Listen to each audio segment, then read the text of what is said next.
গৰমত সন্তানে আইচক্ৰীম বিচাৰিলেই কিনি দিয়ে নেকি? আপুনিও গৰমৰ পৰা পৰিত্ৰাণ পাবলৈ য'তে ত'তে আইচক্ৰীম খায় নেকি? চাওক কি ওলাইছে আইচক্ৰীমৰ পেকেটৰ ভিতৰত। এইবাৰ আইচক্ৰীমৰ পেকেটৰ ভিতৰত ওলাল পোক।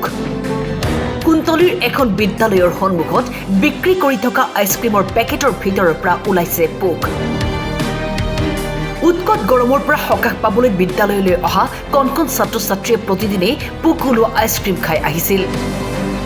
এপিনে পোক ওলোৱা আইচক্ৰীম প্ৰস্তুত কৰা কোম্পানীৰ মালিক আনোৱাৰ হুছেইনক ফোন কৰাত ওলোটাই দুৰ্ব্যৱহাৰ কৰাৰ অভিযোগ ৰাইজৰ। ঠিক 10:30মান বজাত মহাতলী গাঁও পঞ্চায়ত অফিচৰ সন্মুখত বৰফৰ মোবাইল ভেন এখনৰ পৰা মই বৰফ কিনিব গৈছিলোঁ। বৰফ কিনিব যাওঁতে যেতিয়া বৰফৰ পেকেটটো খুলিলোঁ, তেতিয়া পেকেটৰ ভিতৰত এটা পোক দেখা পালোঁ। পোক দেখা পাই ভেনৰ গৰাকীক সুধিলোঁ যে এইটো পোকটো কেনেকৈ আহিল। তেতিয়া ভেনৰ গৰাকীয়ে ক'লে, মই নাজানো, এইটো মালিকেহে জানে। তেতিয়া গম পালোঁ যে মালিকজন আপোনাৰ মহিমাৰীৰ মালিক বুলি। মোৰ অনুমান হৈছে যে সেই বৰফ ফেক্টৰীটোত হয়তো মোৰ অনুমান হৈছে কোনো লাইচেঞ্চ নোহোৱাকৈ নিজাববীয়াকৈ এইবিলাক কোনো হাইজেনিক নাই, কোনো ফুড এণ্ড চিভিল ছাৰ্ভিচৰ কোনো ৰেজিষ্ট্ৰেশ্যন নথকাৰ কাৰণে হয়তো এনেকুৱা হৈছে। মই প্ৰশাসন বা ফুড এণ্ড চিভিল ছাৰ্ভিচক অনুৰোধ জনাওঁ যে এইসকল ব্যক্তিক অতি শীঘ্ৰে ইনস্পেকশ্যন কৰি এটা সুব্যৱস্থা গ্ৰহণ কৰে যেন। আৰু মই অভিভাৱকসকলক অনুৰোধ জনাওঁ যে আপোনালোকে এনেকুৱা ব্যক্তিৰ পৰা যাতে কোনোদিন বৰফ ক্ৰয় নকৰে। তাৰ কাৰণে মই অৱশেষত মই আৰক্ষীক খবৰ দিয়াত আৰক্ষীয়ে গাড়ীখন থানালৈ লৈ আহে।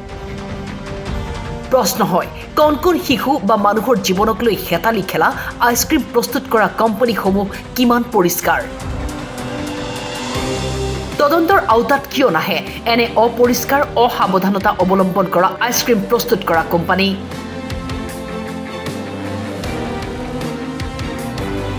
কুন্তলীৰ পৰা ৰেজাউল কবিৰৰ ৰিপৰ্ট, টাইম 8।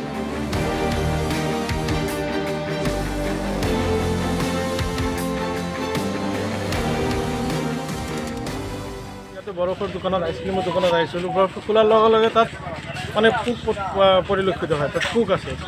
মই এই ক্ষেত্ৰত ফুড এণ্ড চিভিল ছাৰ্ভিচক মই অনুৰোধ জনাম যে এই বস্তুবিলাক অলপ হস্তক্ষেপ কৰি আমাৰ যি বৰফ ফেক্টৰী আছে, বৰফ ফেক্টৰীবিলাক হাইজেনিক হয়নে নহয়, তাত সিহঁতৰ লাইচেঞ্চ আছে নে নাই, এইবিলাক বস্তু চেক কৰি আমাৰ এই সৰু কণ ল'ৰা ছোৱালীক ভৱিষ্যত যাতে ৰক্ষা কৰে, তাৰ কাৰণে মই প্ৰশাসন প্লাছ ফুড এণ্ড চিভিল ছাৰ্ভিচক মই অনুৰোধ জনাইছোঁ। হয়, বৰফৰ মালিকক ফোন কৰাতে বৰফৰ মালিকে খুব বেয়া ব্যৱহাৰ কৰিছে যে মোৰ একো নহয়, মই এনেকৈ বনাই এনেকৈ চলাই থাকিম। মালিকজন ক'ৰ আপুনি জানে নেকি? মালিকজন আমি শুনা মতে ভুলুকামাৰী গৰৈমাৰী ছাইডৰ মালিক।